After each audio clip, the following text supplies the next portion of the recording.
नमस्कार, राष्ट्रपोत से मैं पवन केसवानी। छत्तीसगढ़ के बेमेतरा जिले के बीरनपुर गांव में 8 अप्रैल को हुई भुवनेश्वर साहू की हत्या के बाद जो माहौल खड़ा हुआ, जिस तरह के सांप्रदायिक उन्माद के हालात पैदा हुए, उसके बाद 2 मुस्लिम व्यक्तियों की लाशें मिली।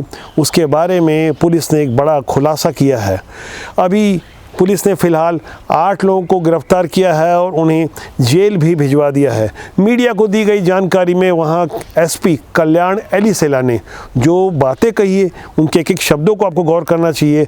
किन हालातों में 2 मुस्लिम व्यक्तियों की हत्या हुई, बाकायदा एसपी ने उस बात को कोट करते हुए कुछ गहरी बातें कह दी है। गांव में जो घटना हुआ, जिसमें भुवनेश्वर साहू नामक एक युवक का मृत्यु हुआ है, उसके बाद कई आगजनी का घटनाएं हुई हैं और 2 मर्डर भी हुए हैं। इस पूरी घटनाक्रम में 8 तारीख से लेकर 11 तारीख तक 7 एफआईआर हुआ है और अभी तक कुल 28 लोग गिरफ्तार हुए हैं इस 7 प्रकरण में। आज की डेट में जो मर्डर हुआ है, जो 2 मुसलमान व्यक्तियों का, उसमें 8 लोगों की गिरफ्तारी हुई है और जो पहले का जो आगजनी प्रकरण है, इसमें पहले से 5 लोग गिरफ्तार हुए हैं। आज 4 और इसमें गिरफ्तार किया गया। सर, और वीडियो सामने नहीं लाया गया। जो भुवनेश्वर साहू प्रकरण में जो आरोपी है, उनका फोटो और वीडियो उपलब्ध किया जाएगा। एसपी आई कल्याण एलीसेला जिन 2 मृतकों का जिक्र कर रहे थे, उनमें रहीम मोहम्मद, जिनकी उम्र 55 साल है, और उनका बेटा ईदुल मोहम्मद, जो 35 साल का बताया गया। उनकी लाशें 11 अप्रैल को बीरनपुर के खार में मिली, यानी जिस गांव में हत्या हुई वहां से कुछ किलोमीटर की दूरी पर वो लाशें मिली। इन लाशों के सर पर घाव के निशान थे। इस मामले की पड़ताल के लिए बाकायदा इनाम की घोषणा भी की गई थी। भुवनेश्वर साहू की हत्या के बाद जब हालात बेहद तनावपूर्ण थे, ऐसे हालात में वो लाशें मिली और अखबारों ने भी बाकायदा इसे हेडलाइन बनाया और बताने की कोशिश की कि ये किस मजहब के थे। नई दुनिया अखबार में छपी इस खबर की तरफ मैं आपको एक बार फिर ध्यान आकर्षित करवाऊंगा। यहाँ बाकायदा लिखा हुआ है कि वो किस मजहब के थे। ऐसे विषम हालात में मैं खुद 2 बार बीरनपुर ग्राउंड रिपोर्टिंग के लिए गया। मेरी मुलाकात एसपी आई कल्याण एलीसेला से हुई। वो काफ़ी होनहार अफसर लगे, लेकिन जिस तरह से उन्होंने अपनी बातों को प्रस्तुत किया और जिस तरह से आरोपियों के चेहरे बेनकाब किए, तब वहाँ प्रश्न खड़ा हुआ कि भुवनेश्वर साहू की हत्या में संलिप्त सभी हत्यारों के चेहरे क्यों नहीं उजागर किए जा रहे हैं। मीडिया के सामने एसपी ने वादा किया और कुछ आरोपियों के चेहरे उजागर किए, लेकिन जो आरोपी फरार हैं उनकी तस्वीरें हमारे पास है, ग्रामवासियों ने हमें दी है, लेकिन इसकी पुष्टि नहीं होने के कारण हम आपको कुछ अस्पष्ट तस्वीरें दिखा रहे हैं। यहाँ लोगों में अब भी आक्रोश है। लोग यह प्रश्न खड़ा कर रहे हैं कि यह घटना सांप्रदायिक उन्माद से जुड़ी थी। उसे लेकर जिस तरह की राजनीति हो रही है, वह भी जागरूक जनता खूब समझ रही है। राज्य शासन की ओर से हालांकि भुवनेश्वर के परिजनों को 10 लाख रुपए का मुआवजा और उनके परिजन में किसी एक सदस्य को सरकारी नौकरी का वादा किया गया है, जबकि प्रमुख विपक्षी दल भारतीय जनता पार्टी ने जिस तरह से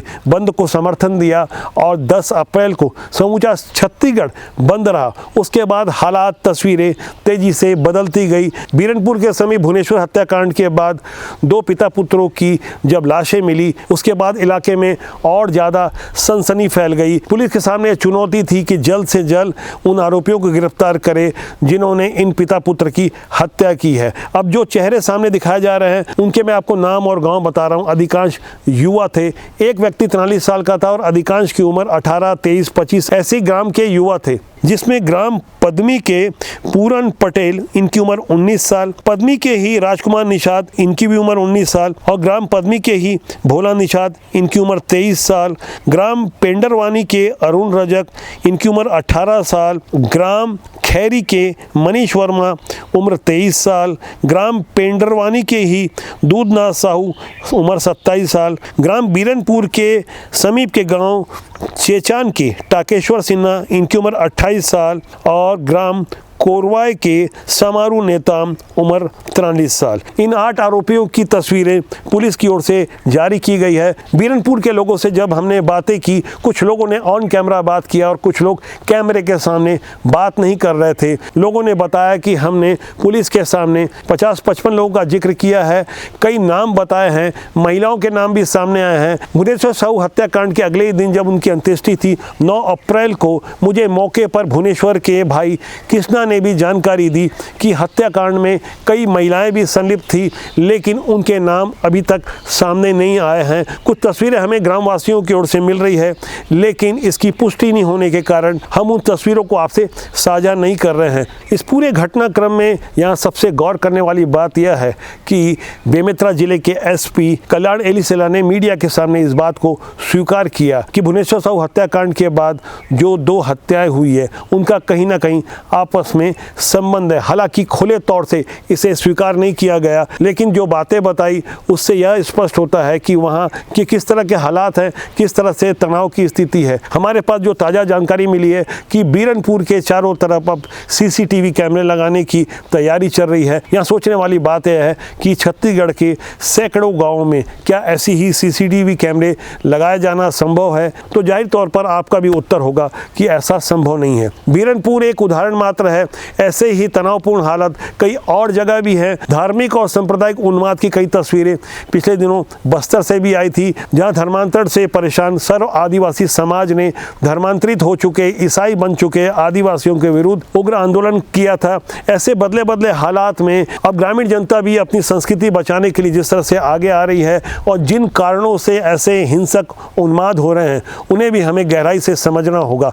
आखिर क्या कारण है कि छत्तीसगढ़ का शांत ग्रामीण इस तरह से उत्तेजित होकर अपनी बातों को रख रहा है? पुलिस को सीसीटीवी कैमरा लगाना पड़ रहा है, भारी संख्या में पुलिस बल के बीच जिस तरह से हमें रोका गया, मीडिया को अपनी ड्यूटी करने के लिए जो बंदिशें लगाई गई, जिन हालातों को हमने आपसे साझा किया। यहाँ सवाल किसी एकाध गांव या ऐसी घटना का नहीं है।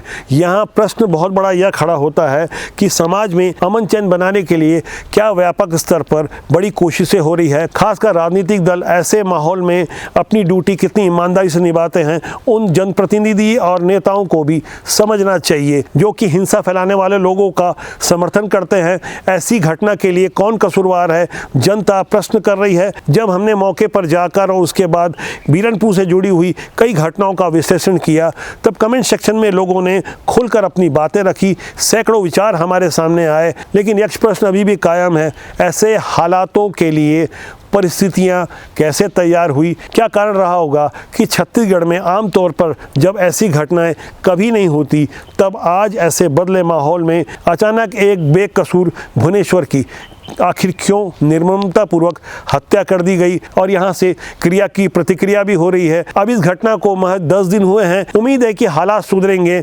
लेकिन यहाँ गौर करने वाली बात यह भी है, 2023 के आखिरी में जब छत्तीसगढ़ में विधानसभा के चुनाव हैं, तो ऐसे में राजनेता और राजनीतिक दल भला इस मामले में कहाँ चुप रहने वाले हैं? गहराई से आप चिंतन कीजिएगा, विचार कीजिएगा कि भुवनेश्वर साहू हत्याकांड के पीछे असल वजह और कारण तो आपको समझ में आ ही रहे होंगे, लेकिन उसके बाद इस मामले का जिस ढंग से पटाक्षेप किया जा रहा है, क्या वह सही है? कमेंट सेक्शन में जाकर जरूर लिखिएगा। राजबोध एक जिम्मेदार जनमंच है, हम चाहेंगे कि अमन चैन के लिए प्रयास करें, समाज और देश में सद्भावना कायम रहे, राष्ट्र हित के लिए बेहतर प्रयास करें। नमस्कार।